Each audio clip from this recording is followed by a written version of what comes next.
Okay, good morning everybody. बड़ी खुशी है आप लोगों के साथ ये टॉपिक के ऊपर बात करते हुए। आग ही आग, हर इंसान किसी जमाने में जीरो ही रहता है। Do you all agree?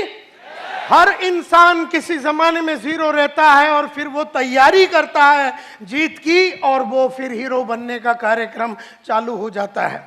इसी तरह से अगर आप देखेंगे किसी जमाने का ये जीरो था, किसी जमाने में ये भी जीरो था, किसी जमाने में अगर आप देखेंगे ये भी जीरो था, किसी जमाने में ये भी बड़ा जीरो था, किसी जमाने में ये भी बड़ा जीरो था, किसी जमाने में ये लेडी भी बड़ी जीरो थी। और इस तरह से अगर आप देखेंगे तो हर इंसान जो आप यहां पर देखेंगे किसी जमाने में ये भी जीरो था, किसी जमाने में इतना बड़ा कंपनी चलाने वाला जयप्रकाश गौर जो जेपी ग्रुप ऑफ इंडस्ट्रीज को चलाने वाला, या गाड़ी जो सोप बनाते हैं ये वाला आदमी, ये लोग सब लोग एक जमाने में जीरो थे। भंवरलाल जैन 5,000 करोड़ का कंपनी चलाता है। शहनाज हुसैन जो ब्यूटी का क्वीन मानी जाती है। इस तरह से लक्ष्मी मित्तल जो दुनिया में सबसे बड़े पैसे वाले आदमियों में से गिना जाता है। और अगर आप देखेंगे ब्रिजमोहन मुंजल जो हीरो होंडा का मालिक है, ये भी कुछ नहीं था, एक जमाने में साइकिल का पार्ट्स बेचते थे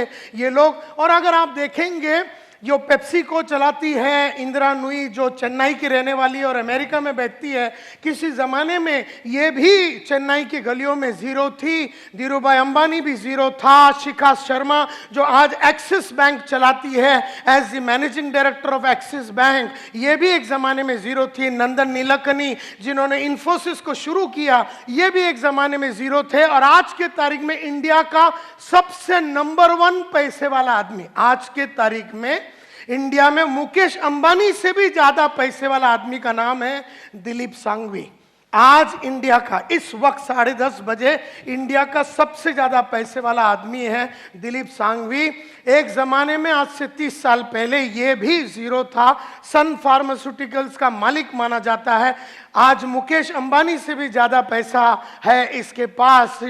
मरीको इंडस्ट्रीज जो पैराशूट बनाती है, पैराशूट वगैरह बनाती है, वो कंपनी का जो मालिक है वो भी एक ज़माने में। सुनील मित्तल जो आज एयरटेल चलाता है और एक ज़माने में गली गली में जाके टेलीफोन का इंस्ट्रूमेंट्स को बेचता था और एक एक गली में जाके जनरेटर को बेचता था। अपने स्कूटर में जाके वो गली गली में स्कूटर में जाके जनरेटर को बेचता था नॉर्दर्न इंडिया में। एक ज़माने में ये भी जीरो था। एक ज़माने में सरदार वल्लभ पटेल भी जीरो थे। एक ज़माने में ये लोग सब जीरो थे। एक ज़माने में ये भी जीरो था और एक ज़माने में ये भी जीरो था। ये हीरो बन के जीरो फिर हो गया, ये हीरो बन के फिर जीरो हो गया और इसके बाजू में जो आदमी है वो हीरो का हीरो ही रह गया। तो ये जरूरी नहीं है कि जो आदमी हीरो बनता वो जीरो वापस नहीं बन सकता, और ये जरूरी नहीं है कि जो जीरो है वो हीरो बन नहीं सकता, ये भी जरूरी नहीं है। और किसी जमाने में ये भी जीरो था।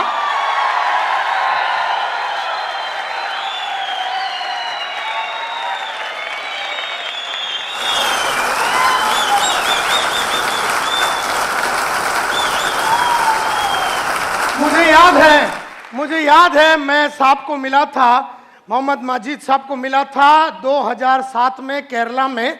मुझे याद है मैं इनको मिला था, मेरे बाजू में बैठे थे, मैंने टॉक दिया था how to take business to the next level. 2007 की बात है, कोचिन में ताज रेसिडेंसी की बात है। उस जमाने में मैंने एक बहुत बड़ा शो किया था और उसके बाद इनको भी बुलाया गया था, तभी मैं इनसे मुलाकात की थी। 2007 की बात है, जनवरी 12 की बात है।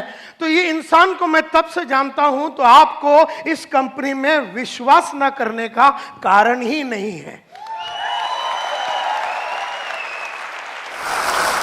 क्योंकि अगर मैं बोलता हूं कि ये विश्वास करने लायक आदमी है और ये कंपनी विश्वास करने लायक है, तो ये विश्वास करने लायक है। और संतोष नायर कभी भी सोच विचार किए बिना बात करता नहीं है, ये आप लोग सब लोग जानते हैं। तो ये विश्वास के ही हकदार है।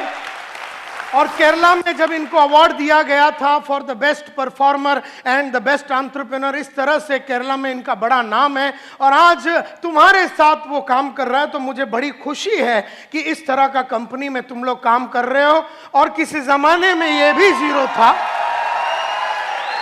और किसी जमाने में ये भी जीरो था,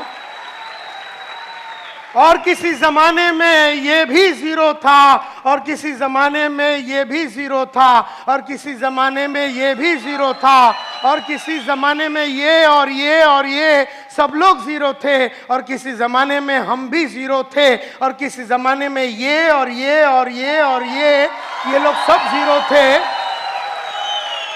लेकिन इन सब लोगों ने जीरो से हीरो बनने का कसम खाया, और उन्होंने की जीत की तैयारी, इन्होंने की जीत की तैयारी। और ये लोग सब लोग रफ डायमंड थे, कोयले के अंदर बैठा हुआ रफ डायमंड की कोई खास कीमत नहीं होती है। फिर वो रफ डायमंड को कोयले के खजान से निकाला जाता है, फिर वो डायमंड के ऊपर 4 चीजें की जाती है। डायमंड के ऊपर 4 चीजें की जाती है। सबसे पहला उसका कलर, डायमंड की 4 क्वालिटी होती है। खास करके डायमंड की सबसे पहली क्वालिटी कलर, जो उसका नेचुरल कलर है उस पर आप कुछ नहीं कर सकते। मतलब अंदर का जो आदमी का नेचुरल जो कैरेक्टरिस्टिक्स है, जो फितरत है ना, उसको बदला नहीं जा सकता, क्योंकि अगर वो बेईमान है तो वो बेईमान है। कहने का मतलब ये है कि जो फितरत है वो बदला नहीं जा सकता, अनलेस वो बहुत मेहनत करके अपने आप में काफी परिवर्तन अगर वो लाता है तो कहने का मतलब ये है कि डायमंड की नेचुरल क्वालिटी में कलर आता है, क्लैरिटी आता है, कैरेट आता है, लेकिन नेचुरल क्वालिटी में एक चीज बिल्कुल नहीं आता है, और वो है कट। तो इंसान लोग डायमंड को करते हैं, लेकिन हम लोगों को कोई कट नहीं कर सकता। जैसे डायमंड को उठा के उसको छीनी हथौड़ी मार के उसको रफ डायमंड से क्रूअल डायमंड से उसको पॉलिश करके उसको कट करके अलग अलग जगह पे उसको फटका मार के उसको कट करके उसके अंदर वो क्लैरिटी को लाया जाता है। इस तरह से आपको अगर जीत की तैयारी करनी है, अगर आपको जीरो से हीरो बनना है, तो आपको अपने आप को कट करना पड़ेगा। आपको अपने आप को अलग अलग तरीके से तकलीफों में डालना पड़ेगा, क्योंकि जब आदमी को कट किया जाता है तो वो बहुत तकलीफ से और बहुत अड़चनों से गुजरता है। तो जो इंसान अड़चनों में गुजरता है वो अपने आप को कट करता है, जो पढ़ता लिखता है वो अपने आप को कट करता है, जो ऑडियो वीडियो सुनता है, जो ट्रेनिंग प्रोग्राम में आता है, जिसका गोल बड़ा क्लियर है, वो सब लोग वो इंसान होते हैं, वो जबरदस्त तरीके से अपने आप को कट करते हैं। और जब वो कट करते हैं वो आग से गुजरते हैं। अगर आप सोने को अगर आग में डालेंगे तो तपता रहता है। इसी तरह से मैं हमेशा कहता हूं कि जो इंसान अपने आप को लगातार कट करता है वो आग से गुजरता है, और वो आग से गुजरना, आग ही आग, आग ही आग अगर मैं बोलूं, अपने आप को लगातार आग में रखना। मेरे को 50 बरस का उम्र हो गया, लेकिन 30 साल पहले जो मैंने अपने आप को आग में डाला, जिस तरीके से मैंने अपने आप को तपाने की कोशिश की, जिस तरीके से मैंने अपनी पर्सनैलिटी में आग लगा के, जिस तरह से मैंने अपने कपड़ों पे आग लगा के, जिस तरीके से मैंने अपने सोच में आग लगा के, जिस तरीके से मैंने अपने जीवन में आग लगा के अलग अलग जो पुराना था उसको जला दिया, पुराना तरीके को जला दिया, पुराना कोट को जला दिया, पुराना सोच को जला दिया, पुराना स्टाइल को जला दिया, पुराना काम करने के तरीके को जला दिया। इस तरह से जला जला के आग ही आग में रह के मैंने अपने आप को जीत के लिए तैयार किया। और इसीलिए हर इंसान, और जो इंसान इस तरह से आग में खेलता है, जो इंसान इस तरह से अपने आप को तैयार करता है, वही इंसान सक्सेसफुल होता है, वही इंसान सक्सेसफुल होता है।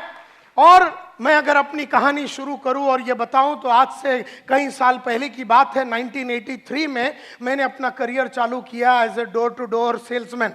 लेकिन उसके पहले मैं रोज सुबह उठता था, सुबह जाके मैं न्यूज़पेपर डालता था। न्यूज़पेपर डालने के बाद चीरा बाजार, न्यूज़पेपर मैं लोखंडवाला के गलियों में डालता था। उसके बाद मैं चीरा बाजार में चरनी रोड में जाके अपना कॉलेज, हिंदुजा कॉलेज में जाता था। दोपहर को मैं चीरा बाजार में अकाउंटेंट का नौकरी करता था और रात को मैं ट्यूशन लेता था। इस तरह से गरीब मेरी जिंदगी बीत रही थी। गरीबी से मुझे प्यार हो चुका था, सोच मेरी छोटी थी, काम करने का तरीका मेरा छोटा था। ट्रेनों में ट्रैवल करता था, सेम शर्ट 4 दिन पहनता पहनता था, एक ही चप्पल कई सालों तक, इस तरह का छोटा जिंदगी में बिता रहा था। ये 1983 की बात है। राह चलते चलते एक दिन मेरा दोस्त जो स्कूल में मेरे साथ पढ़ता था, स्वामीनाथन अय्यर, मुझसे मिला और पूछा तू करता क्या? मैं बोला रोज सुबह जाता हूँ, न्यूज़पेपर डालता हूँ, उसके बाद कॉलेज जाता हूँ, उसके बाद दोपहर को अकाउंटेंट की नौकरी करता हूँ, रात को ट्यूशन लेता हूँ। तब अय्यर ने मेरे चेहरे पे देख के बोला, संतोष नायर, एक जमाने में तू बोलता था तू बहुत बड़ा आदमी बनेगा, तू हीरो बनेगा, तू बहुत बड़ा आदमी बनेगा, लेकिन तेरी हरकतें जो तू कर रहा है, जो तू हरकतें कर रहा है, जैसे न्यूज़पेपर का धंधा कर रहा है, अपना गली का कुलकर्णी पिछले 35 साल से न्यूज़पेपर का धंधा कर रहा है, 35 साल में साइकिल में था और मैक्सिमम स्कूटर में आया, न्यूज़पेपर का धंधा करके कोई भी इंसान बड़ा नहीं हुआ। ऐसा अय्यर ने मुझसे कहा, 2 वक्त की रोटी तेरे को मिल जाएगा, लेकिन जिंदगी में तू बड़ा काम नहीं कर पाएगा। और जो तू अकाउंटेंट का नौकरी कर रहा है, कितना पगार है तेरा? आज जो 400 रुपए, अगले साल वो 500 हो जाएगा, अगले साल वो 600 हो जाएगा, अगले साल वो 700 हो जाएगा। आज से 15 साल के बाद जब तेरी उम्र 35 की हो जाएगी तो तेरा इनकम विल बी 10,000, 12,000, 14,000। किस तरह का तू शादी करेगा? क्या तेरे बच्चे होंगे? कौन से स्कूल में जाएंगे? उनके सपने कभी पूरा नहीं होगा। जिस तरीके से तू गरीब रहा, जिस तरीके से तेरे सपने कभी पूरे नहीं हुए, जिस तरीके से तेरे बाप ने तेरे को वो सब नहीं दिया जो तेरे को चाहिए था ताकि तू बड़ा इंसान बन सके, ये जो तू काम कर रहा अकाउंटेंट का, इससे तू बड़ा आदमी बन नहीं सकेगा। और रात को जो तू एक ट्यूशन लेता है उसमें 100 रुपया मिलता है, 2 ले ले 200 मिलेगा, 3 ले ले 300। ये गरीब सोच तेरी बदलेगी कब? और ये गरीबों जैसे हरकतें तेरी जो दिन बदलेगा, वो दिन तू हीरो बनेगा, वो दिन तू काम उस तरह का करेगा। क्योंकि जो अकाउंटेंट होता है ना, वो कभी अपने आप को पॉलिश नहीं करता। जो स्कूल का टीचर होता है ना, वो कभी अपने आप को पॉलिश नहीं करता। जो एक बैंक में काम करने वाला साधारण कैशियर, वो सुबह जाता है 9:30 बजे, शाम को वापस आता है, वो ना कभी अपने कपड़ों में, चाल में, ढाल में, विचार में, सोच में, तरीके में, विश्वास में, कॉन्फिडेंस में, कौशल्य में, नॉलेज में किसी तरह का वृद्धि नहीं करता। और इसीलिए वो साधारण था, वो साधारण है और वो मरेगा साधारण ही। इसलिए माय डियर फ्रेंड्स, इसलिए जरूरी है कि आदमी अपने आप को तैयार करे। जीतना हर आदमी का गेम है, लेकिन हर आदमी अपने आप को तैयार नहीं करता। जब स्वामीनाथन अय्यर ने मुझसे पूछा और कहा कि तू लाइफ में बड़ा आदमी नहीं बनेगा, तब मैंने अय्यर से पूछा, यार तू डरा मत, मेरे को बता करना क्या है। तब उसने कहा, जिंदगी बनानी है, नाम कमानी है, इज्जत कमानी है, शोहरत कमानी है, और अपनी चाहतों के हिसाब से अगर जिंदगी जीनी है, अपनी चाहतों के हिसाब से जिंदगी जीनी है, जरूरतों के हिसाब से नहीं। अपनी चाहतों के हिसाब से अगर तेरे को जिंदगी जीनी है, चाहतों के हिसाब से मतलब आज अपने को चाहा था स्कोडा लेने का, अपने स्कोडा लिया। आज अपनी चाहत मर्सिडीज का, अपने मर्सिडीज लिया। लेकिन जरूरत के हिसाब से देखा जाए तो वेस्टर्न रेलवे जिंदाबाद। जरूरतों के हिसाब से देखा जाए तो 1 बेडरूम हॉल किचन में कार हो सकता है। जरूरतों के हिसाब से देखा जाए तो अपनी चाल में सकती है। जरूरतों के हिसाब से देखा जाए तो अपन अपने स्कूल में अपने बच्चे लोगों को म्युनिसिपैलिटी स्कूल में डाल दिया तो उसकी जो जरूरत थी नॉर्मल एजुकेशन का, वो पूरा हो गया। लेकिन अगर आपकी बेटी की चाहत अमेरिका में जाके एक डिजाइनर बनने का और उसके लिए 1 करोड़ 9 लाख रुपया लगने वाला है, तो वो बात चाहत की है, वो जरूरत की नहीं है। और उसने जब मुझसे कहा, स्वामीनाथन अय्यर ने, कि तुझे चाहतों के हिसाब से अगर अपनी जिंदगी जीनी है, जरूरतों के हिसाब से तड़प तड़प के अगर नहीं जीनी है, तो एक ही प्रोफेशन है, एक ही धंधा है, एक ही काम है, एक ही औहदा है, एक ही चीज है जो तू कर सकता है, एक ही प्रोफेशन है, एक ही काम है जिसमें अगर तू घुस गया तो तू मालामाल बनेगा। तो मैंने पूछा उससे क्या? तो उसने कहा सेल्स। ऐसे कहा सेल्स। मैंने कहा कि मैंने तो सेल्स कभी किया नहीं है।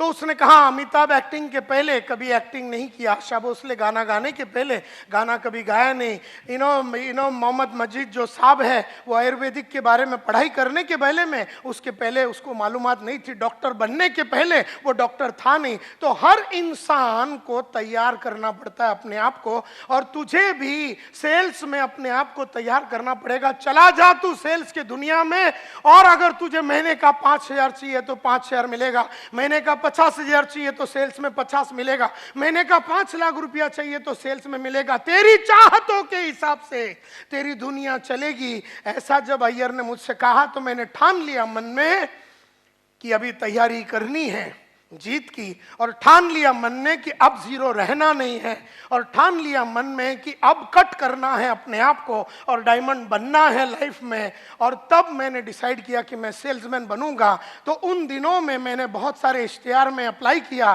किसी ने अपने को बुलाया नहीं। इश्तिहार पे अपन अप्लाई कर रहे थे। फिर एक दिन मैंने एक बड़ा सा एडवर्टाइजमेंट देखा, उसमें लिखा था बड़ा आदमी बनना चाहते हो, 6 महीने में बाइक लेना चाहते हो और अपने सपनों को पूरा करने चाहते हो तो आ जाओ walk in interview eureka Forbes. सुना है यूरेका फोर्ब्स? उस कंपनी का एडवर्टाइजिंग था। और हमारे पास वर्ली में, हम अंधेरी में रहते थे, वर्ली में जाने के लिए पैसा नहीं है। अपना दोस्त केवल राज सालियन के पास गया, 5 रुपया उससे उधार लिया और मैं चला गया वर्ली में। लंबा स्टोरी शॉर्ट करना चाहता हूं। पहला इंटरव्यू मेरा राजेश मल्होत्रा बोल के आदमी ने लिया। मल्होत्रा साहब 3 चीज करते थे। अगर आदमी अच्छा लगा तो सिलेक्ट, आदमी ठीक ठाक लगा तो रिजर्व कैंडिडेट, रिजर्व याला नंतर घेऊया, और अगर आदमी अच्छा लगा तो सिलेक्ट। मल्होत्रा साहब ने मेरे को पहले कैटेगरी में डाल दिया, जिसमें उन्होंने मेरे को रिजेक्ट कर दिया, क्योंकि ना मैं सेल्समैन जैसा दिखता था, ना मैं बोलता था, ना मेरी सोच वैसा उनको नजर आया। उन्होंने अंग्रेजी में बहुत सारे क्वेश्चन पूछे, मैं जवाब नहीं दे सका, क्योंकि हम बर्फी वाला स्कूल में पढ़ते थे। डॉन बॉस्को एजुकेटेड मल्होत्रा साहब ने जब अपने को अंग्रेजी में बहुत सारा पूछा तो हम जवाब नहीं दे सके। मल्होत्रा साहब ना सिलेक्ट किया ना रिजर्व में डाला, उन्होंने रिजेक्ट कर दिया। और कहा मुंह पे देख के ये कि हम 15 दिन में बताएंगे। तभी मुझे नहीं मालूम था कि 15 दिन में बताने का मतलब है कि अपने को ऑलरेडी उसने रिजेक्ट कर दिया। ये तो बाद में मालूम पड़ा कि लोग अपने को घुमाने के लिए बोलते हैं ना, सोच के बताएंगे, बाद में बताते हैं, इसका मतलब है अपने को लात मार के उन्होंने भगा दिया। ये बात वो जमाने में नहीं समझ में आया, ये तो बाद में अभी समझ में आता है कि टोपी लगाने के लिए लोग इस तरह से बोलते हैं, मी नंतर कळू तुला, मी बोलतो तुझ्याशी, नंतर ये तू, इस तरह से वो बात करते हैं। तो रिजेक्ट कर दिया। अब मैं तो ये इंतजार में था कि 15 दिन में वो बताएंगे, लेकिन महीना भर में कुछ भी न्यूज नहीं आया। कहानी ऐसी जाती है कि मल्होत्रा साहब ने तो रिजेक्ट कर दिया, लेकिन बंबई आधा वो संभालते थे, आधा बंबई गुप्ता साहब बोल के दूसरा मैनेजर संभालते थे। उनको आदमियों की जरूरत पड़ी, वो मल्होत्रा साहब के पास गए और उन्होंने कहा, यार तूने बहुत सारे आदमियों को लिया है, लास्ट टाइम मैंने देखा वॉक इन इंटरव्यू में तेरे इधर 200-300 आदमी लोग आए थे, तो तेरे पास कोई कैंडिडेट है सिलेक्टेड तो मुझे दे दे। मुझे एक लोकेशन और एक ग्रुप चालू करना, एक टीम चालू करना। तो मल्होत्रा साहब ने कहा कि ये टाइम तो बहुत अच्छे आदमी नहीं मिले, इसके लिए मैंने सबको, थोड़ा ही मिला मेरे को सिलेक्टेड, तो मेरे पास नहीं है सिलेक्टेड कैंडिडेट। अच्छा, बोले तेरे पास कोई रिजर्व कैंडिडेट है तो वो दे दे, मैं उससे ही टीम चालू करता हूँ, गुप्ता साहब ने कहा। तो उन्होंने कहा नहीं यार, मेरे पास रिजर्व कैंडिडेट भी नहीं है, मैंने सबको सिलेक्ट करके ले लिया। अच्छा, बोले तेरे पास रिजेक्ट माल तो होगा तो वो ही दे दे मेरे को। तो मल्होत्रा साहब को गुप्ता साहब को मल्होत्रा साहब ने वो जो 150-200 आदमी जिसको उन्होंने रिजेक्ट किया था, वो रिजेक्टेड आइटम का सब फॉर्म दे दिया, उसमें अपना भी नंबर था। उस रिजेक्टेड फॉर्म के अंदर तो वो सब जीरो के फॉर्म से, वो सब जीरो वाले थे, वो जीरो के फॉर्म से गुप्ता साहब ने मालूम नहीं कौन सा टेक्निक यूज करके उसमें से छाटम छाट करके अपने को एक टेलीग्राम भेजा। ये 1985 की बात है, उस जमाने में एसएमएस वगैरह नहीं होता था, टेलीग्राम होता था। और जब एक दिन दोपहर को, गांधी जयंती के दिन दोपहर को 2 बजे टेलीग्राम आया, मेरे हाथ में आया, नसीब मेरा था कि मेरे हाथ में आया, और मैंने वो खोल के देखा, report for final interview, report for final interview, ऐसा करके उसमें लिखा था 3 तारीख अक्टूबर को आ जाओ, सुबह 9:30 बजे फाइनल इंटरव्यू है। मैंने किसी को बताया नहीं, भाग भाग के गया अगले दिन वहां पर और उनके पास जाके इंटरव्यू दिया। उन्होंने कहा क्या करना चाहोगे? ऐसे सर आप बताइए, आप जैसा बोलेंगे वैसा करेंगे। आप बोलेंगे चर्च गेट में रोज सुबह चड्डी सर पे पहन के खड़े रहने से पैसा मिलता है, तो मैं एक रात पहले से ही खड़ा हो जाऊंगा। आप मेरे को बताओ करने का क्या है।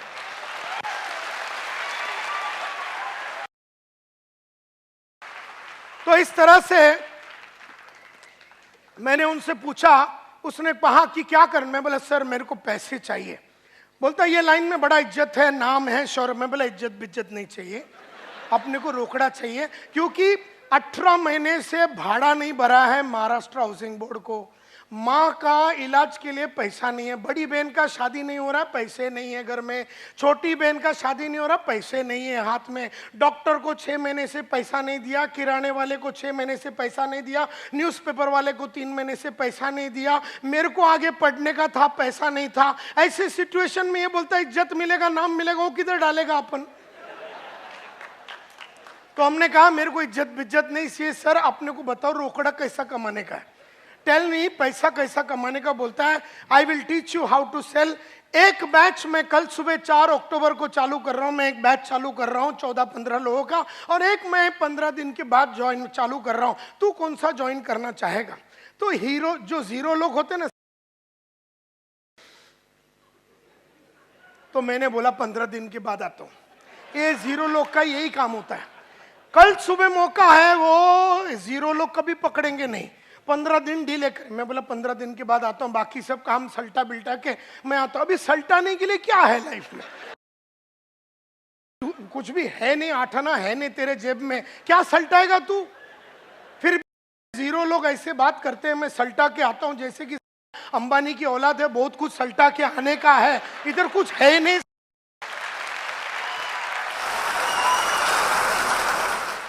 तो गुप्ता साहब ने कहा कि अगर तू कल सुबह ज्वाइन करता है तो तेरे को लाइफ में 15 दिन का एडवांटेज रहेगा, जिंदगी में तू हमेशा 15 दिन आगे रहेगा। 15 दिन में तेरे को मार्केट के बारे में खबर मिल जाएगा, 15 दिन में प्रोडक्ट के बारे में समझ आ जाएगा, 15 दिन में सेल्स के बारे में समझ आएगा, 15 दिन में तेरा नॉलेज बहुत बढ़ जाएगा। ये बात 0 को समझ में आया। इसका मतलब है कि अंदर हीरो बनने की चाहत थी अपने में, तभी वो समझ में आया। क्योंकि कई लोग जो 0 है ना, उनको कुछ भी अच्छा बोले दिमाग में बात जाता ही नहीं है। मतलब क्या है, पैदाइशी 0 है, स्ट्रक्चरल डिफेक्ट है, और वो 0 ही रहेगा। देयरफॉर 0 वही आदमी रहता है जो वातावरण से आया हुआ इंफॉर्मेशन, वातावरण से गुप्ता साहब ने जब इंफॉर्मेशन दे रहा है कि भैया हीरो बनने के लिए ये कलाकारी मैं सिखाऊंगा, कल सुबह आता है क्या, तो पकड़ लिया मैंने वो अपॉर्चुनिटी और कहा कि यस सर कल से आता हूं। तो वहां से अपना जो हीरो बनने का कार्यक्रम शुरू हुआ। आज उस बात को 30 साल हो गए, मैंने मुड़ के पीछे कभी देखा नहीं है। यू नो, उस जमाने में यूरेका फोर्ब्स में आदमी 4 वैक्यूम क्लीनर बेचता था महीने का एवरेज।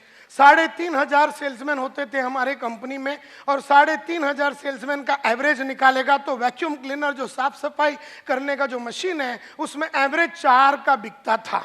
हर आदमी 4 बेचता था, 2, 3, और अगर आपने 6, 7 बेच दिया तो आपका ब्रांच मैनेजर आपको बढ़िया होटल, उड़पी होटल है गुरुदेव बोल के सामने, उसमें वो लेके जाता था। और अगर आपने 10, 12 बेच दिया तो आपका रीजनल मैनेजर आपको उससे भी बढ़िया होटल में, एयर कंडीशन होटल में लेके जाके खाना भी ना खिलाएगा। और अगर आपने 12 या 14 बेचा तो आपका कंपनी का मैनेजिंग डायरेक्टर, हमारा कंपनी का मैनेजिंग डायरेक्टर अखिल मार्फतिया, अपना स्टैंडर्ड 2000 रोवर कार, जो उस जमाने में सबसे महंगा गाड़ी होता था, उसमें आता था और ज्वेल ऑफ इंडिया बोल के एक रेस्टोरेंट है वर्ली में, वहां लेके जाता था। तुमको बियर चाहिए, चिकन चाहिए, जो भी चाहिए खिलाएगा, और बदन का कोई भी पार्ट पे चुम्मा लगाने को रेडी था।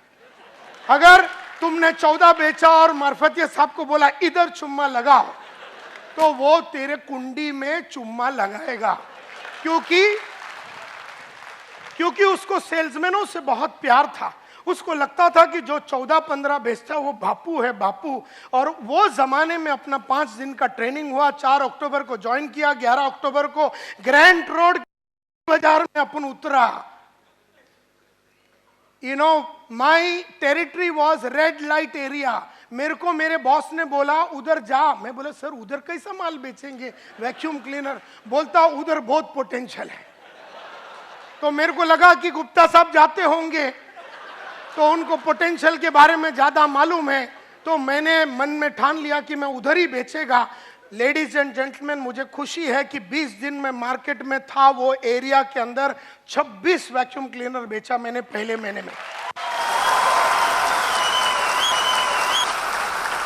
तो सबको लगा कि फ्लूक में हुआ, मेरे को भी लगा फ्लूक में हुआ। कभी कभी अपन डायमंड भी फ्लूक में बन जाते, अपने को पता ही नहीं चला बना कैसे, लेकिन बन गए, तो इसी तरह से 26 बिका ऐसे फ्लूक में। ऐसा मुझे भी लगा, दुनिया को लगा, लेकिन फ्लूक नहीं था, क्योंकि अगले महीने में मैंने 32 बेचा, उसके अगले महीने में मैंने 33 बेचा, उसके अगले महीने में मैंने 36 बेचा, उसके अगले महीने में 37 बेचा, उसके अगले महीने में 39 बेचा, उसके महीने में 41 बेचा, उसके अगले महीने में 43 बेचा। लेकिन मैंने जीवन में पिछले महीने से कम कभी नहीं बेचा, कभी नहीं बेचा। तो उन्होंने मेरे को इंडिया का नंबर 1 सेल्समैन बन गया, इंडिया का रातों रात नंबर 1 सेल्समैन मैं बन गया। तो उन्होंने मेरे को ग्रुप लीडर बना दिया, मेरे साथ 4 आदमी डाल दिया, इंडिया का नंबर 1 ग्रुप लीडर बना। तो उन्होंने 12 आदमी दे दिया एक ग्रुप लीडर के साथ, मैं इंडिया का नंबर 1 सेल्स सुपरवाइजर बना। तो उन्होंने फिर मेरे को ब्रांच मैनेजर बनाया, 29 आदमी दिए, मैं इंडिया का नंबर 1 ब्रांच मैनेजर बना। पहली बार इंडिया में 200 सेल एक ब्रांच ने हमने किया, पहली बार 300 सेल यूरेका फोर्ब्स में हमने किया, पहली बार 400 सेल एक ब्रांच ने हमने किया, पहली बार 500 सेल एक ब्रांच में हमने किया। हमारा काम ही था रिकॉर्डें बनाना और रिकॉर्डों को तोड़ना। इस तरह से हमने अपना जीवन को चालू किया और फिर हम डेप्यूटी डिविजनल सेल्स मैनेजर बने, डिविजनल सेल्स मैनेजर बने, एरिया सेल्स मैनेजर बने, रीजनल सेल्स मैनेजर बने। और फिर उसके बाद सीज फायर बोल के फायर एक्सटिंग्विशर कंपनी, लाल कलर का जो फायर एक्सटिंग्विशर है, उस कंपनी में डीजीएम बने और जनरल मैनेजर बने। और फिर उसके बाद एक ट्रेनिंग कंपनी टीम प्रोडक्टिविटी बोल के कंपनी में वाइस प्रेसिडेंट बने और वहां का हम डायरेक्टर बने। और 15 साल पहले हमने स्मार्ट बोल के ये ट्रेनिंग कंपनी शुरू की, जो इंडिया का जाना माना ट्रेनिंग कंपनी, हिंदुस्तान यूनिलीवर होवे, कोको कोला होवे, प्रॉक्टर एंड गैम्बल होवे, फोर्ड होवे, हुंडई होवे, महिंद्रा एंड महिंद्रा होवे, एशियन पेंट्स होवे, दुनिया की बेहतरीन कंपनियों को ट्रेन करने के बाद आज से करीबन 8-9 साल पहले हमने कहा कि अब ये बड़े कंपनियों को छोड़ देंगे और small medium nano micro enterprises, जो छोटे धंधे वाले 10 करोड़ 100 करोड़ 25 करोड़ 50 करोड़ ऐसे लोगों के साथ काम करेंगे। और आज हम लोगों का कंपनी पूरा छोटे और मीडियम एंटरप्राइजेस के धंधे वालों के लिए काम करती है। इस तरह से एक भयंकर 120 जन का कंपनी को हमने बनाया। मुझे याद है मेरा पहला घड़ी था हेनरी सैंडोज एंड फिल्स, पहला घड़ी था मेरा हेनरी सैंडोज एंड फिल्स, 25वां हैंड है मेरे ख्याल से, जो मेरे बाप ने मेरे को गिफ्ट दिया था, सेकंड हैंड भी नहीं था वो, 25वां हैंड था, 25 रुपया का लिया था मेरे फादर ने, वो मेरा पहला घड़ी था। मैंने टारगेट रखा कि मैं 500 रुपया का सिटीजन कॉर्ड्स खरीदूंगा मेरे पहले पगार से, और मैंने वो खरीदा। उसके बाद मैंने लक्ष्य रखा, पर्पस रखा, गोल रखा कि अब मैं 1200 का घड़ी खरीदूंगा, टाइटन क्लासिक खरीदा। फिर मैंने लक्ष्य रखा कि मैं 5000 का घड़ी खरीदूंगा, फिर मैं 50,000 का घड़ी खरीदूंगा। फिर लक्ष्य रखा 1 लाख, 2 लाख, 3 लाख, 4 लाख, 5 लाख, 5,60,000 रुपए का मैंने घड़ी का टारगेट रखा और मैंने रोलेक्स का घड़ी 5,60,000 का खरीदा। मुझे याद है मेरा जो पहला पेन होता था वो 2 रुपए का शार्प का पेन होता था, जो वेस्टर्न रेलवे में अपन ट्रेन में जब जाते हैं तो वो बेचने के लिए आदमी आता है। तब मैंने टारगेट रखा कि मैं विल्सन का पेन रखूंगा 40 रुपया का, 40 रुपए का विल्सन का पेन रखता था। उसके बाद मैंने बोला कि अब मैं पेन रखूंगा 100 रुपये का, और फिर वो 100 रुपये का मैं फ्लेयर का पेन रखता था। उसके बाद 400 रुपये का शेफर का पेन रखता था, 1000 रुपये का सिल्वर क्रॉस पेन रखता था, 2000 का गोल्ड क्रॉस पेन रखता था, 25,000 का मॉन्ट ब्लैंक रखता था। आज 3 लाख रुपये का 3 लाख रुपये का अपन पेन अपने इधर जेब में लगा के घूमते हैं। मुझे याद है माय डियर फ्रेंड्स, मुझे याद है माय डियर फ्रेंड्स कि मेरा पहला महीने का सैलरी था 500 रुपया। फिर मैंने कहा, लक्ष्य रखा कि अब मैं 5,000 रुपया कमाऊंगा महीने का। भागा भागा भागा, अपने आप में परिवर्तन लाया, कपड़ों में परिवर्तन लाया, बोली में परिवर्तन लाया, चाल में परिवर्तन लाया, सोच में परिवर्तन लाया, सोच में कंप्लीट परिवर्तन लाया। और फिर हमने कहा 50,000 रुपये महीने का कमाएंगे, फिर हमने कहा 2 लाख महीने का कमाएंगे, फिर हमने कहा 5 लाख रुपये महीने का कमाएंगे। जब हम 5 लाख रुपये महीने का कमाते थे, हमने लक्ष्य रखा, पर्पस रखा, गोल रखा कि अब ये महीने का कार्यक्रम नहीं चलाएंगे, अब हमको दिन का चाहिए। तो दिन का हमने टारगेट रखा कि हम 3,000 रुपया कमाएंगे, फिर दिन का 10,000 रुपया कमाएंगे, दिन का 4 लाख कमाएंगे, दिन का 5 लाख कमाएंगे, दिन का 7 लाख रुपया। जब दिन का 7 लाख रुपया कमाते थे तो हमने कहा अब ये इस तरह का गरीब जिंदगी हम जी नहीं सकते दिन में, खाली 7 लाख रुपया कमा के कैसा आदमी जिएगा दिन में। तो हमने कहा अब ये दिन का कार्यक्रम नहीं, अभी अपने को घंटे का चाहिए। तो हमने घंटे का फिर रखा 10,000 रुपया, फिर घंटे का 20,000 रुपया, फिर घंटे का 3 लाख रुपया। इस तरह से हमने अपना जीवन को बिताया। जैसे जैसे पैसा ज्यादा कमाने का था हमने अपना नॉलेज को बढ़ाया, अपने नॉलेज को बढ़ाया, कई किताबें पढ़ी, ऑडियो देखे, वीडियो देखे, नॉलेज को कंप्लीटली बदला और फिर उसके बाद एटीट्यूड्स में बदलाव लाया और बहुत सारे 5 लाख रुपया पर घंटे के लिए कमाने के लिए जो स्किल्स लगता है, कौशल्य लगता है, सेलिंग स्किल्स लगता है, नेगोशिएशन स्किल्स लगता है, प्रेजेंटेशन स्किल लगता है, लीडरशिप स्किल लगता है, चेंज मैनेजमेंट स्किल्स लगता है, इंटरव्यूइंग स्किल्स लगता है, बहुत कौशल्य लगता है कमाने के लिए। देयरफॉर बहुत सारे अलग अलग कौशल्य डेवलप किया। और फिर अगर आपको बहुत सारा कमाना है और आगे बढ़ना है तो आदतें बदलनी पड़ेंगी। तो आदतों में बहुत परिवर्तन लाया, बहुत ज़्यादा परिवर्तन लाया। सुबह उठने की आदत, टीवी ना देखने की आदत और पढ़ाई करने की आदत, झूठ ना बोलने की आदत, आधा महीने में पूरा महीने का काम करने का आदत, टाइम वेस्ट ना करने की आदत, ऐसी बहुत सारी आदतें डाली। और therefore knowledge, attitude, skills, habits और स्ट्रेटजीज लगातार अपने क्लाइंट्स को बदलता रहा। एक जमाने में जो क्लाइंट मेरे को 20,000 रुपया देता था तो उसके सामने खड़े रह के डांस करता था। जब देखा कि ये 50,000 नहीं दे सकता और 50,000 के लिए दूसरे हायर लेवल के क्लाइंट चाहिए तो स्ट्रेटेजी ऐसा निकाला कि क्लाइंट्स को बदल दिए। लगातार हर 2 साल में अपने क्लाइंट्स को बदलता रहा, क्योंकि जो आज 20,000 देता है कल वो 2 लाख नहीं दे पाएगा। एंड देयरफॉर आज जो 20,000 रुपया देता है 2 साल के बाद उसको मैं छोड़ देता हूं और उसको पकड़ता हूं जो 50,000 रुपया आज दे सकता है। और जब अपने को 1 लाख रुपया चाहिए तो उसको छोड़ देता हूं और जब अपने को 2 लाख चाहिए तो फिर इसको छोड़ देता हूं। जैसे जैसे अपने को अगले लेवल पे जाना है तो वो पुराना नॉलेज को छोड़ देना पड़ेगा, पुराने एटीट्यूड्स को छोड़ देना पड़ेगा, पुराने आदतों को छोड़ देना पड़ेगा, पुराने कौशल्यों को छोड़ देना पड़ेगा, पुराने स्ट्रेटजीज को छोड़ देना पड़ेगा। हम में से कईयों का प्रॉब्लम यह है कि हमारी नॉलेज, एटीट्यूड, स्किल्स, हैबिट्स और स्ट्रेटजी सेम रही है और हमारी चाहत उसके आगे निकल गई। तो चाहत मेरी 5 लाख की है लेकिन हरकतें मेरी 20,000 वाली है। चाहत मेरी 5 लाख की है, कपड़े मेरे 20,000 वाले हैं। चाहत मेरी 5 लाख की है, सोच मेरा 20,000 का है। चाहत मेरी 5 लाख की है, कौशल्य मेरी 20,000 की है। चाहत मेरी 5 लाख की है, आदतें मेरी 20,000 वाली है। तो आदतें 20,000, चाहत 5 लाख, कैसा मैच होएगा? And therefore my dear friends, it is a very conscious thing. आपको एकदम कॉन्शियसली जानबूझ के इसके ऊपर सोचना पड़ेगा। हर टाइम आपकी तैयारी जीत की अगली लेवल की होनी चाहिए। आज जो जीत है वो 1 लाख की जीत है, कल का जीत तो 5 लाख की जीत है, परसों का जीत तो 10 लाख का जीत है। और देयरफॉर तैयारी 24 आवर्स मरते दम तक आपको करते रहना है। अभी गरीबों का प्रॉब्लम क्या है मालूम है?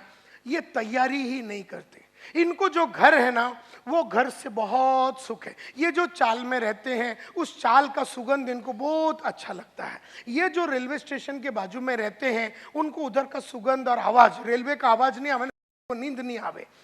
तो इस तरह से गरीबों की प्रॉब्लम क्या है कि गरीब जैसा था। कल मेरे ऑफिस में मैं निकल रहा था, एक लड़का है मेरे कंपनी में, नाम नहीं लूंगा, उसका अंग्रेजी बराबर नहीं है। तो मैंने उसको कहा कि हर रात मैं अपने आप को इंप्रूव करने के लिए, अंग्रेजी को इंप्रूव करने के लिए ये किताब लिखता हूँ। मैं उसको किताब बताया, वो किताब कैसे लिखता हूँ, मैं रोज कैसे शब्दकोश को बढ़ाता हूँ, सब कुछ बताया। और मैंने उसको बोला ये किताब लेके तू आज जाना। 1 घंटे के बाद मैं ऑफिस में वापस आया तो बोल रहा मैं घर जा रहा हूँ। मैंने तूने वो किताब लिया? बोले नहीं सर, ईस्ट में है ना। अब हम वेस्ट में बात कर रहे थे, बोले ईस्ट में है, अंधेरी ईस्ट के ऑफिस में है। तो मैं ना नोटबुक में लिखता हूं। मैं बोला यही प्रॉब्लम है, तुम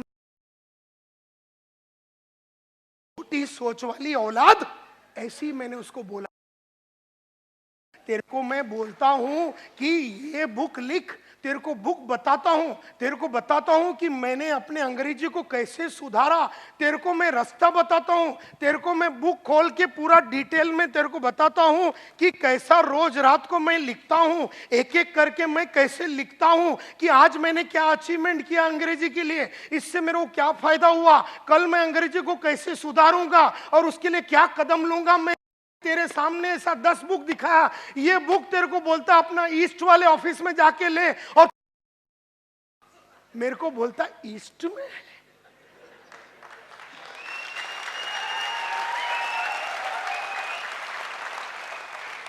यही बात करने के लिए मैं 3 लाख रुपया लेता हूं तेरे को फ्री में, तू हमारे कंपनी में काम करता है, तो बोलता मैं नोटबुक में लिखूंगा। अबे मैं बोला नोटबुक में लिखना, और ये नोटबुक जिसमें नायर साहब की चित्र है, तो जब ये खोलेगा ना, इसका नाम है 21 day habit and confidence multiplier, यानी इंग्लिश की हैबिट, या फिर अभी इसको अगर हेल्थ के लिए यूज करना, अगर आपका वजन बहुत ज्यादा है, आपको वजन कम करना, 21 दिन में आपको 10 किलो कम करना, 21 दिन में 21 दिन में डायमंड बनना है ना, रोज रात को ही लिखने का, 21 दिन में आप बन सकते हैं। कुछ भी आपको अंग्रेजी सीखना है 21 दिन में आप सीख सकते हैं, आपको अरबिक सीखना है 21 दिन में। जब मैंने उसको बताया ये सब बातें, तो बोलता मैं नोटबुक में लिखूंगा। यही सोच है एक छोटे आदमी का, कि जब बड़े विचार उसके सामने पेश किया जाता है, बड़े तरीके से काम करने का रास्ता उसको दिखाया जाता है, तब आदमी छोटेपन पे ही बैठा रहना चाहता है।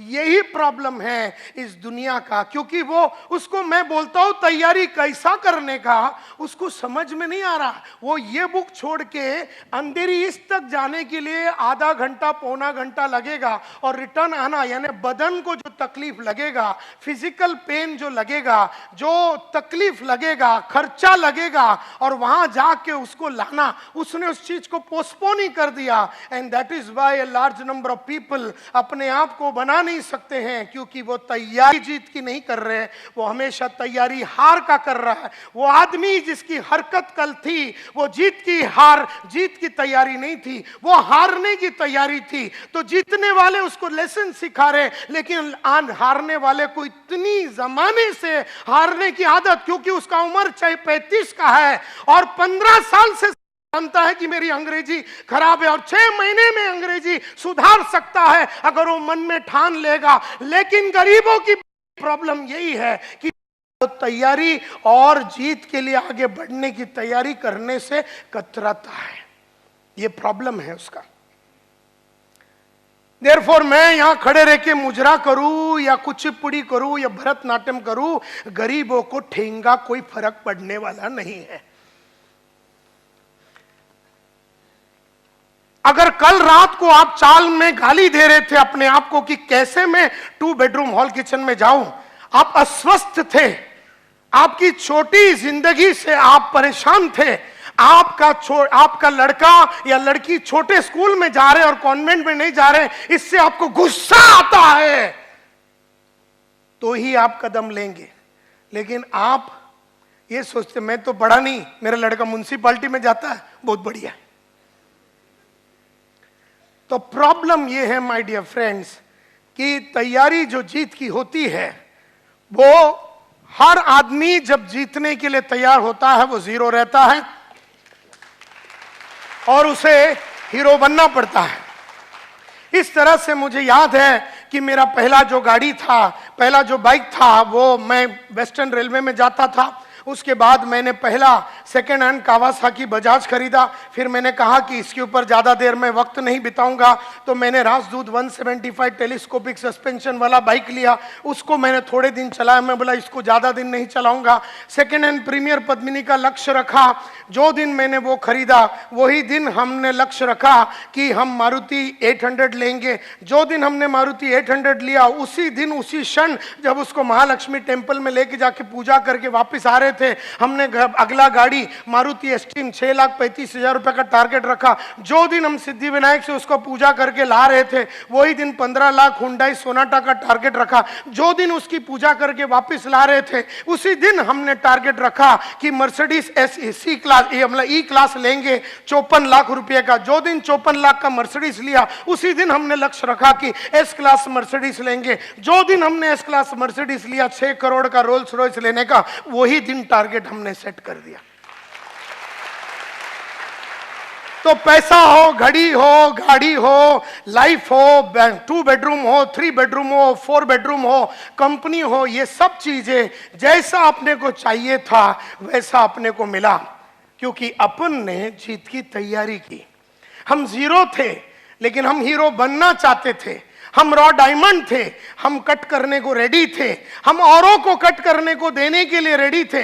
हमने अपने बॉस के सामने अपने आप को निछावर किया और बोले, सर आप बताओ ये बदन से क्या होना चाहिए, ये मन से क्या होना चाहिए, ये बॉडी से क्या होना चाहिए। उन्होंने कहा कि ये चीजें अगर आप करेंगे तो आप सक्सेसफुल होंगे। ऐसे अनकंडीशनली अपने आप को सरेंडर किया, ऐसे अनकंडीशनली अपने आप को सरेंडर किया अपने बॉस लोग के सामने, अपने अपलाइन के सामने, अपने कलीग्स के सामने। जो बोला गया है, जैसा बोला गया है, हजारों किताबें पढ़ी, किताबों में जो लिखा है, हजारों सीढ़ियां सुनी, जो सीढ़ी में लिखा हुआ है, बोला हुआ है, वैसे का वैसा पॉइंट टू पॉइंट डिक्टो वो मैंने किया। अपना दिमाग कभी मैंने नहीं लगाया। तो आज अगर मैं आप लोगों को कुछ बोलता हूं कि क्या करना है, आप अपना दिमाग मत लगाओ, आप बस वो करो जो मैं आपको बोल रहा हूं। लेकिन मुद्दा यह है माय डियर फ्रेंड्स, और ये इस तरह से जब आप आदमी करेगा तो ये कहा जाता है कि वो आग में आज भी तप रहा है। हर दिन मैं 1 घंटा रीडिंग करता हूं, हर दिन मैं रोज रात को ऐसे 3 किताबें लिखता हूं जो मेरे 1 से सवा घंटा ले लेता है। इस तरह से मैं जो चीजें करता हूं, 1 से सवा घंटा रोज मैं जीत की तैयारी करते हूं। और जबकि मेरा कमाई दिन का 5-1 लाख रुपया है, तब मैं सवा घंटा रोज रात को ऐसी किताबें लिखता हूं। तो समझ लो कि तुम्हें कितना तैयारी करना पड़ेगा, कितना एफर्ट डालना पड़ेगा। आज हम ये स्टेज पे आ गए हैं, फिर भी हमने पढ़ाई लिखाई को बंद करने से इनकार किया। हम कभी ये मानते ही नहीं है कि माझ्याकडे काही आहे आणि मला काही कळतं। अपने को कुछ नहीं आता है, अपन एकदम सिंपल आदमी है, अपने को जमाने के बारे में कुछ नहीं मालूम। मैं रोज रात को पढ़ता हूँ, रोज रात को अपने आप को अपग्रेड करता हूँ, और इसीलिए 30 साल से रेगुलरली सक्सेस मिला।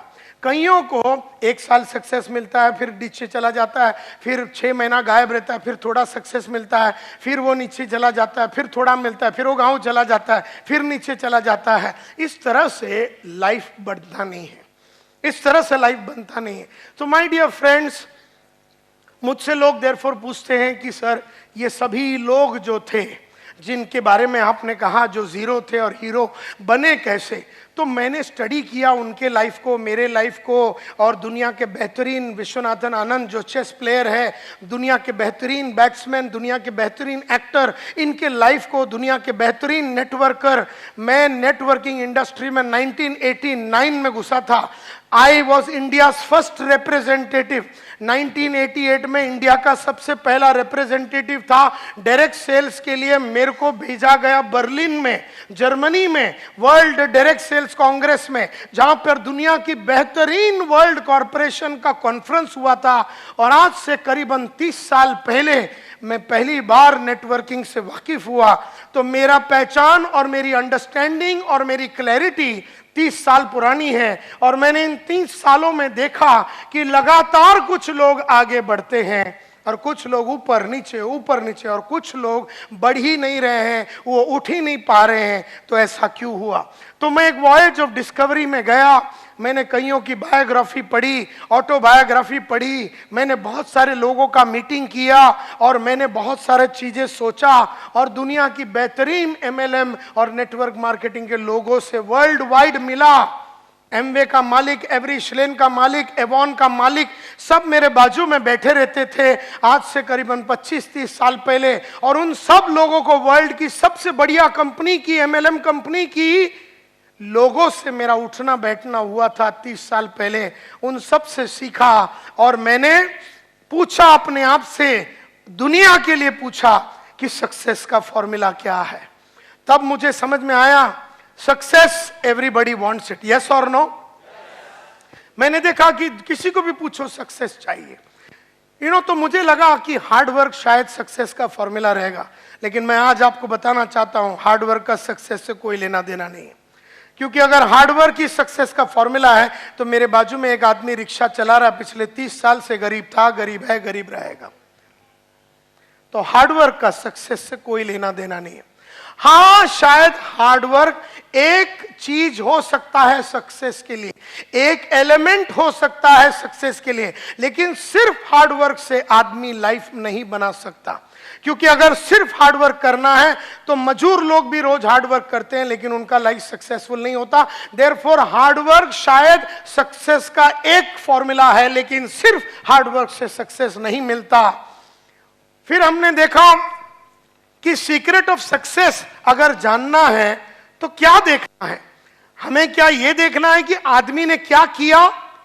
तो आदमी ने, सचिन तेंदुलकर ने क्या किया, 50 सेंचुरी मारा टेस्ट में, 50 सेंचुरी मारा वनडे में। आदमी ने क्या किया सब देख रहे हैं। आदमी ने क्या किया, मोहम्मद माजिद साहब 40,000 करोड़ के मालिक है, आज इतना फैक्ट्री है, ये है, सेमी डायरेक्ट इतना वर्ल्ड वाइड कॉरपोरेशन है। आदमी ने क्या किया ये सब जानते हैं, लेकिन मुद्दा ये नहीं कि आदमी ने क्या किया, आदमी को वो किसने और क्या चीज ने करवाया ये जानना जरूरी है। कौन है जो सचिन तेंदुलकर से 50 सेंचुरी करवाया, क्या है जिसकी वजह से सचिन तेंदुलकर 50 सेंचुरी वनडे में मारा, 50 सेंचुरी मतलब टेस्ट मैच में मारा। वो क्या है जो नायर साहब को 7 लाख रुपया दिन का कमाने में मजबूर करती है। कौन कर रहा है उसे, क्या किया ये सब लोग जानते हैं कि वो 7 लाख कमा रहा है, लेकिन दैट इज नॉट इंपॉर्टंट। तो काय केलं दैट इज नॉट इंपॉर्टंट, कोणी त्याच्याशी हे करून घेतलं, क्या की, मतलब what made main do it, क्या चीज है जिन्होंने उनसे ये करवा के लिया, ये जरूरी है। क्योंकि अमिताभ बहुत बड़ा एक्टर है और करोड़ों रुपया कमाता है, व्हाट मेन डू, तो वो तो नजर आ रहा है कि वो क्या किया है, कि वो रोल्स रॉयस गाड़ी चलाता, ये तो दिखता है। लेकिन what made main do it, क्या चीज करने के वजह से वो रोल्स रॉयस तक पहुंचा, क्या चीज करने की वजह से वो 50 सेंचुरी मार सका, क्या चीजें करने से वो 7 लाख रुपया दिन का कमा सकता है, क्या चीज करने से। तो जब मैं इस स्टडी पे पहुंचा तो मैं समझ गया कि मैं ढूंढ रहा था the common denominator of success, कि वर्ल्ड में सक्सेस का कॉमन डिनोमिनेटर या कॉमन फैक्टर क्या है। मैं इस नतीजे पे पहुंचा कि दुनिया में सिर्फ सक्सेस का एक फॉर्मूला है, और ये मैं 500 बार बोल चुका हूं, लेकिन फिर भी जब जब मैं बोलता हूं तो मुझे याद आती है कि मुझे ये करते रहना है, हर दिन, हर शाम, हर घंटे मुझे करते रहना है।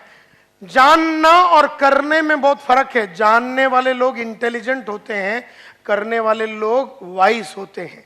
इंटेलिजेंट आदमी को सब मालूम है क्या करने का, लेकिन जो प्रज्ञा को प्राप्त हुआ है, जो वाइस आदमी होता है, जिसको शाना बोलते हैं, वो करता है, और इंटेलिजेंट खाली जानता है। तो जानता सब आदमी है कि सुबह जल्दी उठना चाहिए, लेकिन करते सिर्फ वाइस आदमी लोग हैं। जानते सब आदमी है कि पढ़ना चाहिए है, लेकिन करते सिर्फ वो है जो प्रज्ञा को प्राप्त हुए, जो विजडम को प्राप्त हुए, जो जिंदगी में क्लैरिटी के साथ सोच सकते हैं। तो मैं ढूंढते ढूंढते एकमात्र फॉर्मूला पे आया कि सक्सेस का सिर्फ एक फॉर्मूला है। जैसे थोड़े देर पहले जब इधर खड़े रह के कमांडो साहब ने कहा कि रिकॉर्डिंग नहीं करना है, फिर भी मेरी नजरें उधर जा चुकी है जहां पर 3 आदमी ये रूम में रिकॉर्डिंग कर रहा है। अब उसको जानने में प्रॉब्लम नहीं, वो जानता है लेकिन वो करता नहीं है। तो इसमें फर्क है। वो सस्ते में रिकॉर्डिंग करके लेने के चक्कर में है। वो सीडी नहीं खरीदेगा 1200 रुपए में, जो रास्ता सही है उस पे वो नहीं जाएगा, बेईमानी करेगा।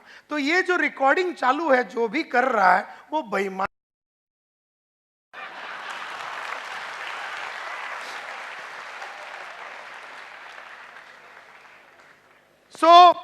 क्योंकि उसको बोलने के बावजूद समझ में नहीं आता। वो अनपढ़ गवार नहीं है, वो शाना समझता अपने आप को, लेकिन है वो गधा।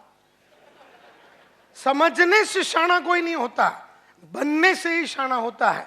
तो सक्सेस का एकमात्र फॉर्मूला है और वो है ये: The secret lies in the fact that successful people form the habit of doing things that failures don't like to do. बड़ा सिंपल है। सक्सेस का फॉर्मूला सिर्फ एक ही है। सक्सेस का फॉर्मूला सिर्फ एक ही है और वो ये है: the secret of success. Success का सीक्रेट कहां पर है? It is in the fact कि सक्सेसफुल लोगों ने वो करने की आदत डाली जो उन्हें अच्छा नहीं लगता। सक्सेसफुल लोगों में और अनसक्सेसफुल लोगों में फर्क सिर्फ इतना है कि सक्सेसफुल लोगों ने वो करने की आदत डाली जो अनसक्सेसफुल लोगों को करने को अच्छा नहीं लगता।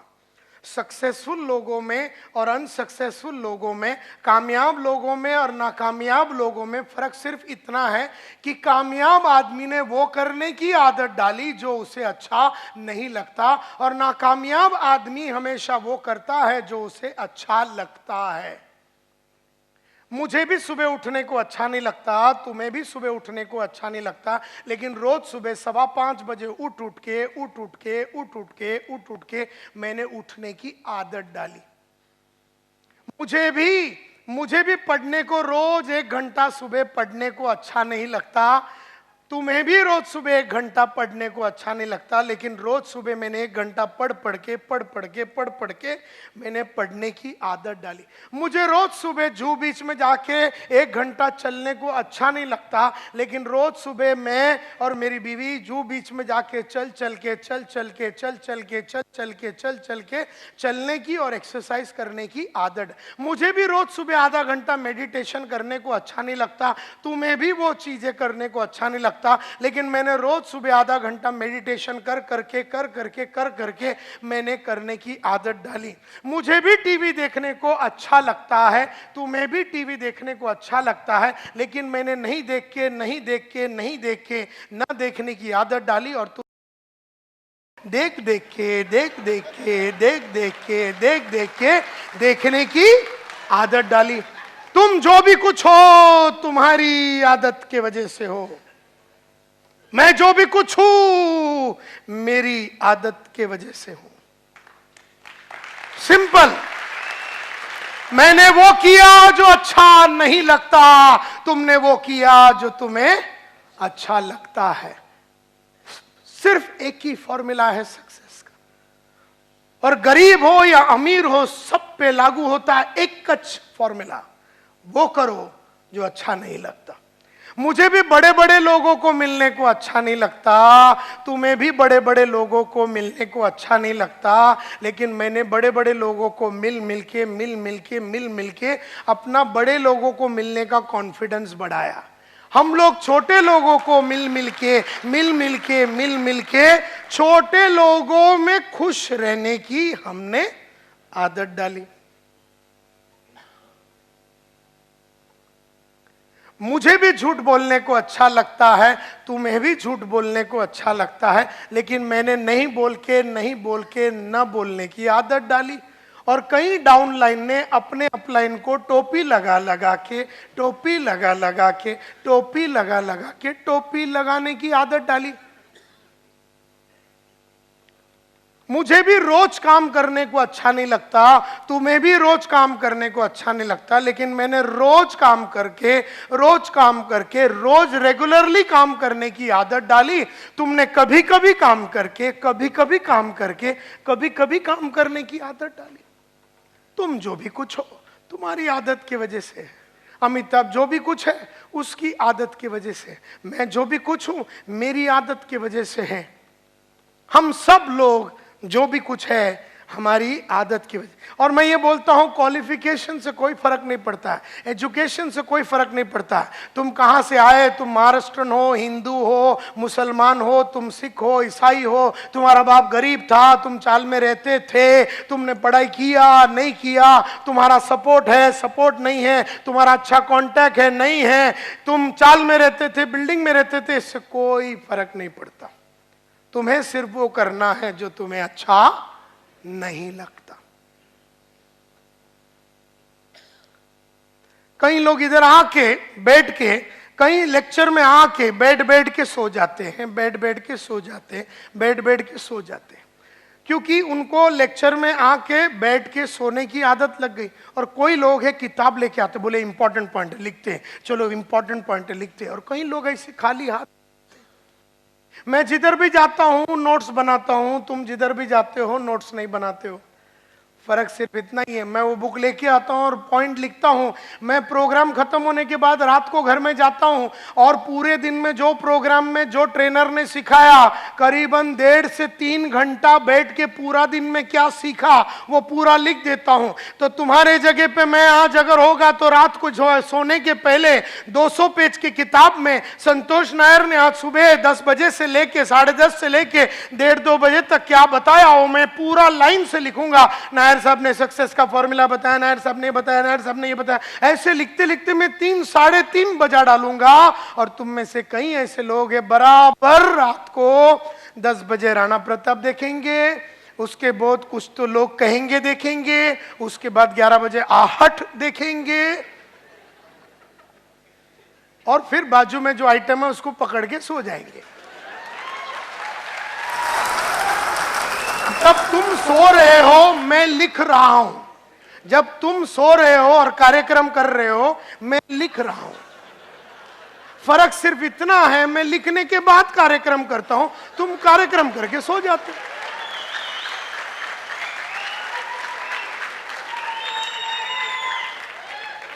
तो जब तुम दूसरे दिन सुबह उठे, तुम सेम आइटम है, मैं जब उठा तो मैं बदल गया था। तो मैं कल और आज में सेम आदमी नहीं हूं, तुम कल और आज में सेम आदमी हो। ये तुम्हारी आदत है। इसके लिए जीत की तैयारी मैंने कल रात को की, तुमने दूसरा कुछ तैयारी किया। मैं जीतने की तैयारी की, तुम मजा किया। मजा करने से जीतता नहीं है आदमी। मजा भी करना चाहिए, मैं ना नहीं बोलता हूं, घूमना चाहिए, फिरना चाहिए, टीवी देखना चाहिए, लेकिन अपना वो काम जो तुम्हें अच्छा नहीं लगता वो करने के बाद तुम्हें वो करना है, एंड नॉट बिफोर दैट।